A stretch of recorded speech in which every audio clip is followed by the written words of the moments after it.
Together, they have more than 37 years of experience heading the country's central bank, and they are unanimous in their support for a straight 5-year term for RBI Governor.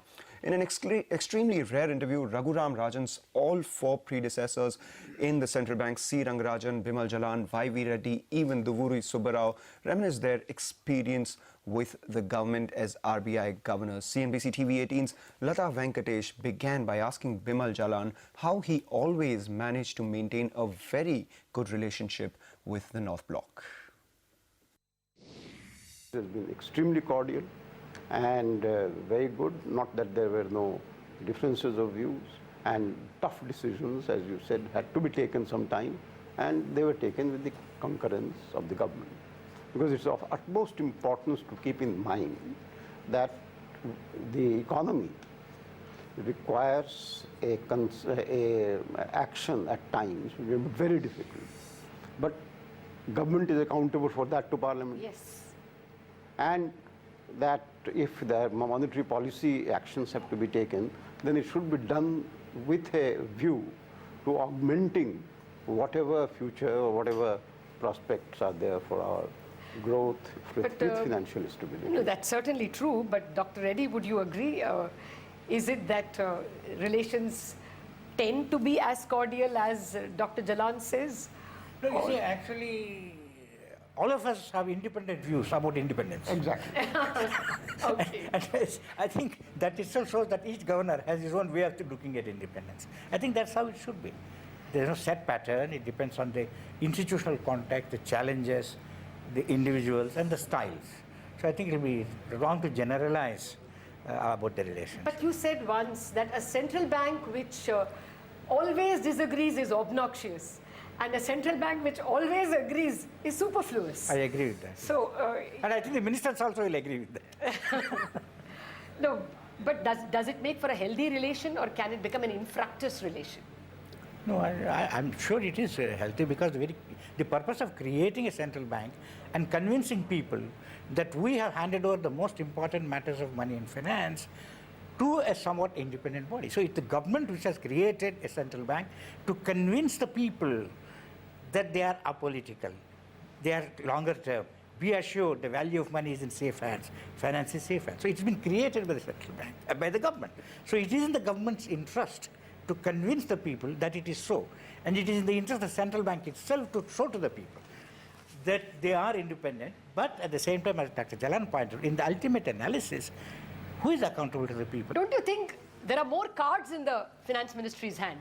Both are autonomous institutions, but the number of trump cards in the finance ministry's hands are more than the number of cards in the Reserve Bank's hand. Or does the Reserve Bank have any trump card at all?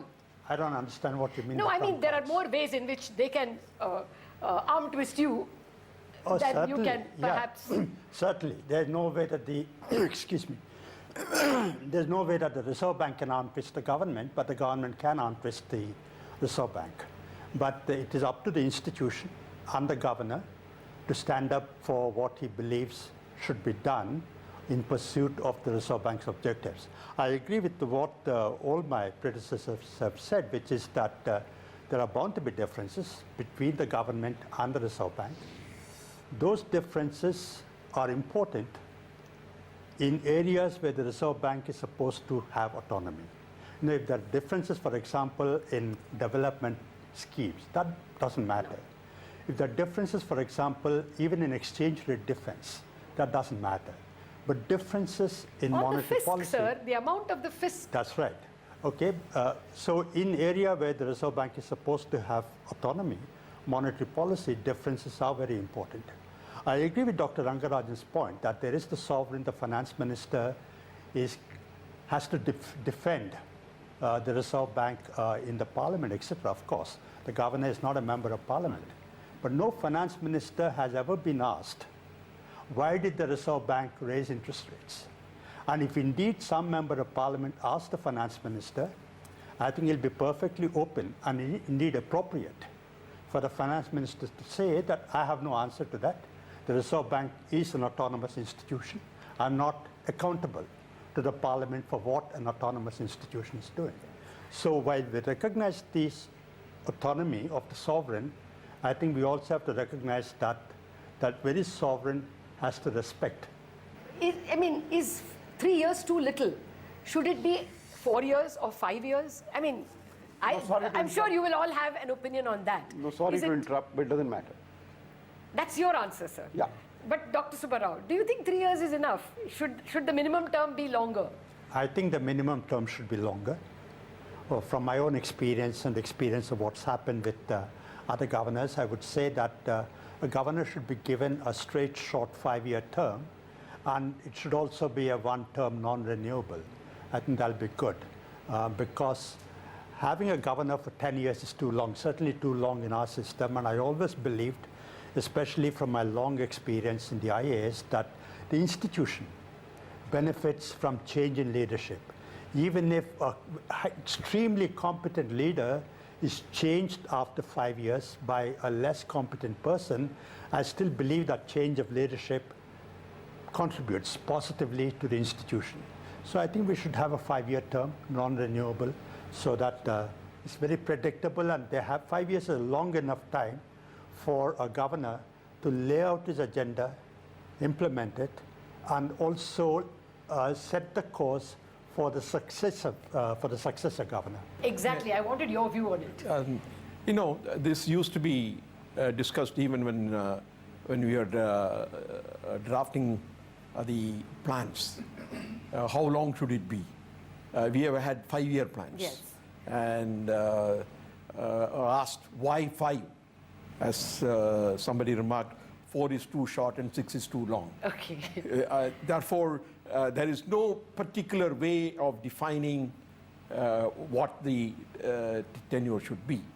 But taking everything into account, if you entrust the responsibility to somebody, he or she must have the time to initiate changes and to bring about the desired changes to a large extent. And considering from that angle, 5 years appears to be the right thing. The better thing. And I also think that the appointment should be for the 5 years in the first instance itself. Okay. And non-renewable? That would be genuinely perhaps independence promoting? Because I have found that in non-renewable cases, it has always been slightly longer. Okay. I mean, I think it's, if it is 6 years, it should not be renewable. No, it's very important. It's a very important issue. In 5 years, I do not know. I'm not very sure. But 5 years must be given, and that's reasonable. Reasonable. So, No. I mean, I think that there can be differences of view. Yes. But let us say that 5 years or something. But non-renewability, I don't agree with. I'm not saying that 5 years should be renewed for 5 years. okay. You see, what I'm saying is that it depends on the circumstances, it depends on what we are doing, and these are all institutions of our governance system, and it's of utmost importance that we should not try to say that for 5 years you are the king and then you disappear. All right, engaging conversation there. And remember that you're going to keep hearing it through the day, so stay tuned for that. Extremely rare and once in a lifetime kind of interview there. But